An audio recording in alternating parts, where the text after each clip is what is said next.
سورۃ الحاقہ۔ اللہ کے نام سے جو سراسر رحمت ہے، جس کی شفقت ابدی ہے۔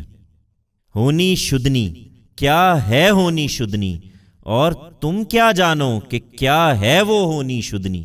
سمود اور عاد نے اس کھڑکھڑانے والی کو جھٹلایا تو سمود اس آفت سے ہلاک ہوئے جو حد سے باہر تھی، اور عاد اس تند و تیز آندھی سے برباد ہوئے جو سرکش اور بے قابو ہو گئی۔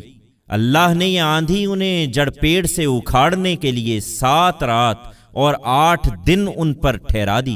پھر تم ان لوگوں کو دیکھتے کہ اس طرح اس میں بچھڑے پڑے ہیں جیسے وہ کھجور کے کھوکھلے تنے ہوں، تو اب کیا ان میں سے کسی کو باقی دیکھتے ہو؟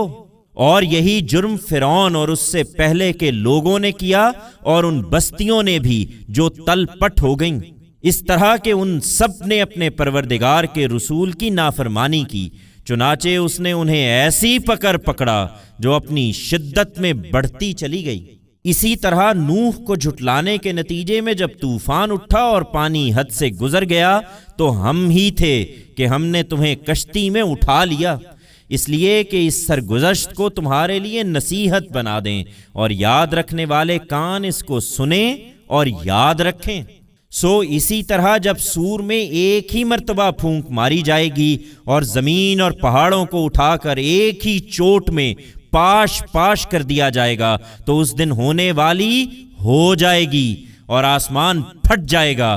پھر تم دیکھو گے کہ اس دن وہ بہت ہی بودا ہوگا، اور فرشتے اس کے کناروں پر سمٹے ہوئے ہوں گے، اور تمہارے پروردگار کا تخت اس دن 8 فرشتے اپنے اوپر اٹھائے ہوں گے۔ اس دن تم پیش کیے جاؤ گے اس طرح کہ تمہاری کوئی چھپی ہوئی بات بھی چھپی نہ رہے گی۔ پھر جس کا نامہ اعمال اس کے داہنے ہاتھ میں دیا جائے گا، وہ کہے گا، لو پڑھو میرا نامہ اعمال۔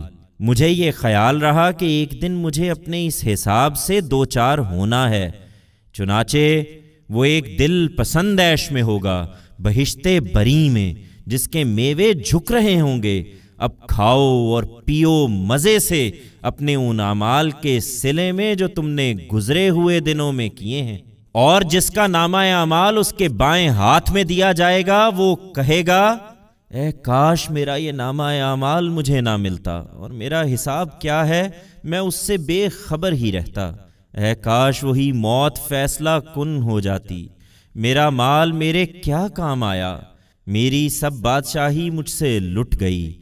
اس کو پکڑو اور اس کی گردن میں توق ڈال دو، پھر اس کو دوزخ میں جھونک دو، پھر ایک زنجیر میں ڈال دو جس کی ناپ گزوں میں 70 گز ہے۔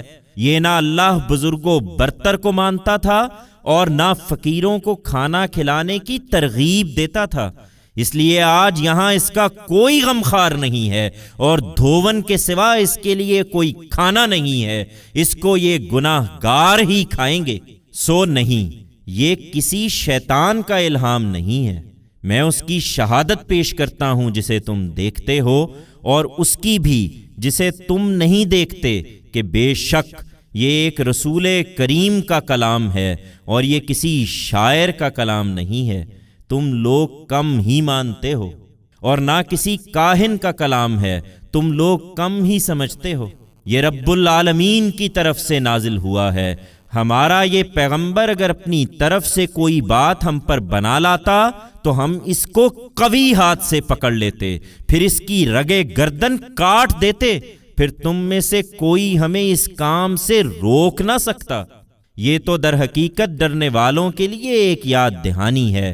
ہم خوب جانتے ہیں کہ تم میں اس کے جھٹلانے والے بھی ہیں۔ یہ اسی طرح جھٹلاتے رہیں گے، اور قیامت میں ان منکروں کے لیے یقیناً یہ ایک پچھتاوا بن جائے گا۔ اس میں شبہ نہیں کہ یہ ایک یقینی حق ہے، اس لیے اے پیغمبر انہیں چھوڑو اور اپنے رب عظیم کے نام کی تسبیح کرتے رہو۔